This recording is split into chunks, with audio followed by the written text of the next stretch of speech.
Bienvenue dans Manga Badass. Alors dans cette vidéo je vais m'attarder sur des mangas dont j'ai lu les 3 premiers tomes. Et également sur une série dont j'ai lu l'intégralité qui n'est autre que Fire Punch de Tatsuki Fujimoto. Alors pour tout vous dire, je m'étais arrêté au tome 5 il y a un bon moment déjà. Parce que j'attendais le tome 6 et qu'il a tardé à venir, où j'ai pas vu la sortie, et puis de fil en aiguille, je suis passé à autre chose.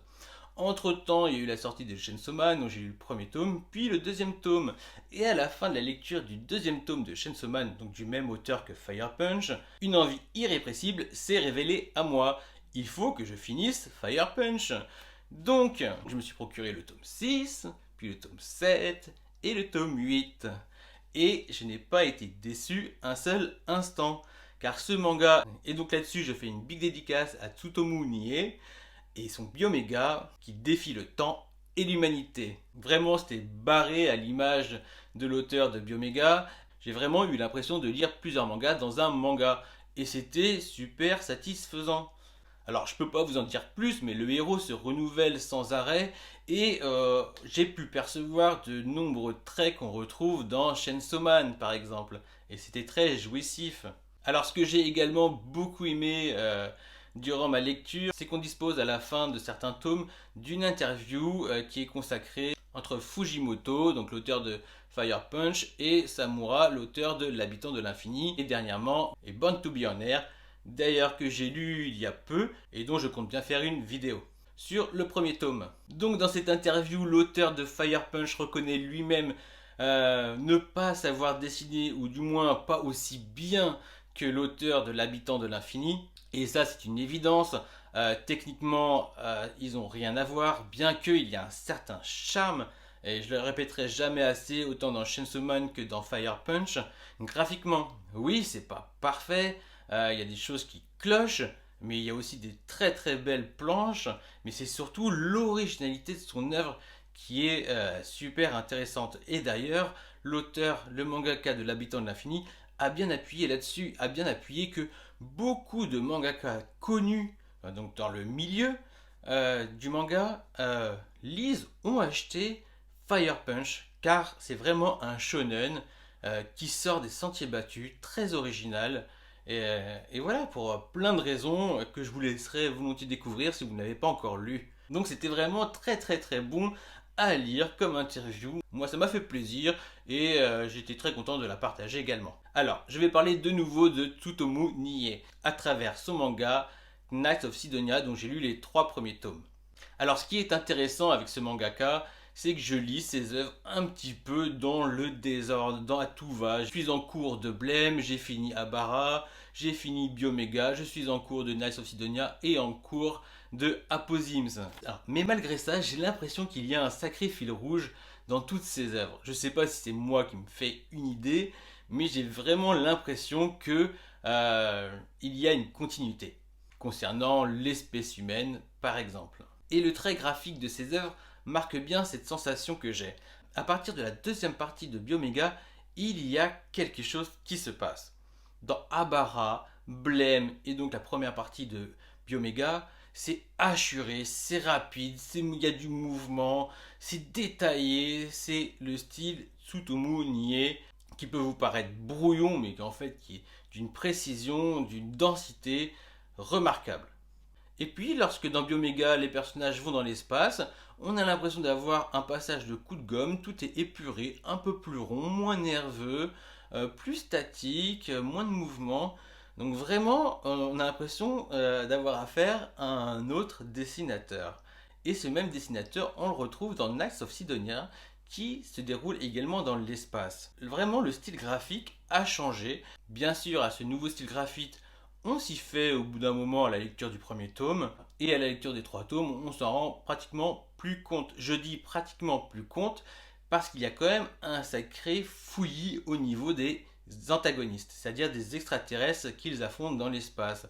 Il y a quelque chose de Akira dantesque, pour pas dire Tetsuo dantesque. Euh, voilà, on a l'impression de subir une dégénérance des adversaires.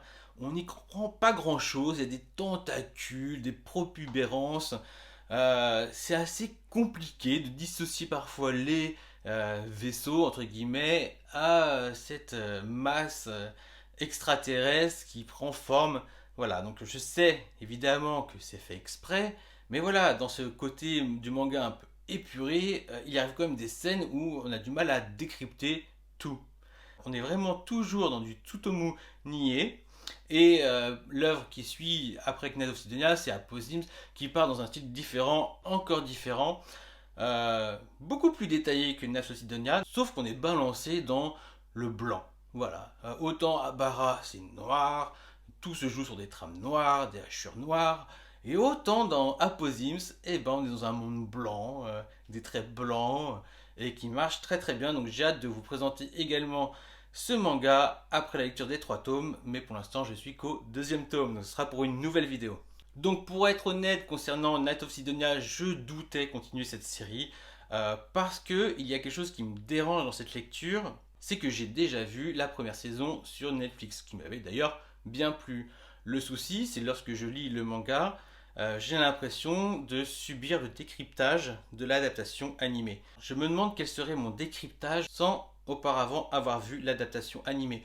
Donc j'ai qu'une hâte là, pour dire la vérité, c'est de lire ce que je n'ai pas encore vu en animé.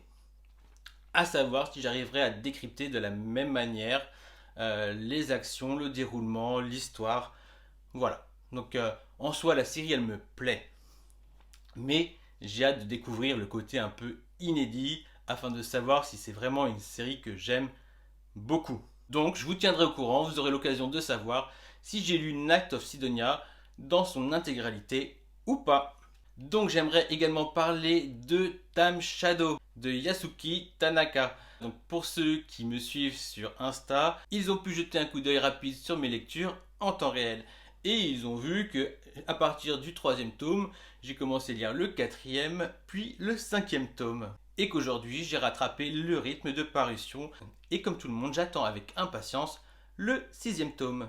Donc vous l'avez deviné, j'ai aimé cette série, je l'ai même beaucoup aimé, au point de ne plus pouvoir m'arrêter dans ma lecture. Ce que j'ai aimé, c'est qu'à chaque tome, ça arrive à se renouveler. Ce n'est pas juste une histoire à je meurs et je recommence, jusqu'à ce que ça en devienne lassant. On profite de nombreuses pirouettes scénaristiques. On passe d'une ambiance à l'autre et les cartes se redistribuent d'un coup à un autre. C'est vraiment très bien fait.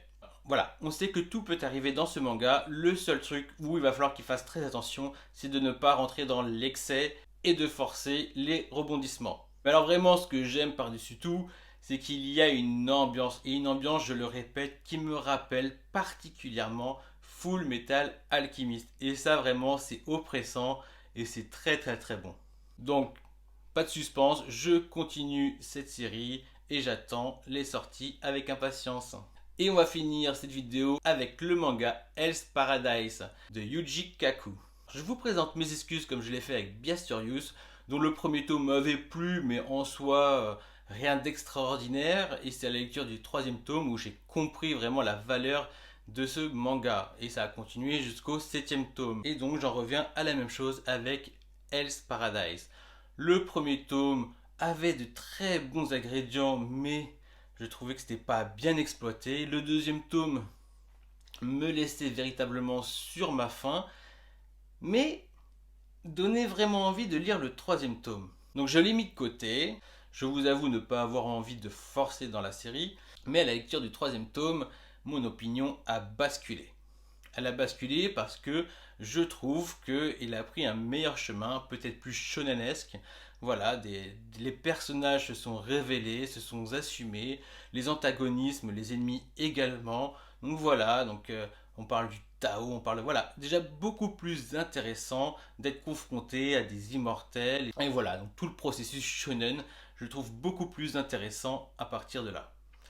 Et donc j'ai enchaîné le 3, le 4, le 5, le 6, le 7 et le 8. Et donc comme Time Shadows, j'ai rejoint le rythme de parution et j'attends avec impatience le tome 9. Voilà pour cette vidéo. J'aurais voulu vous parler donc de Apozyms et de Happiness à la lecture des 3 tomes. Mais vu que je ne les ai pas finis, je vous en parlerai dans une prochaine vidéo. Je vous dis à bientôt, prenez soin de vous. Ciao!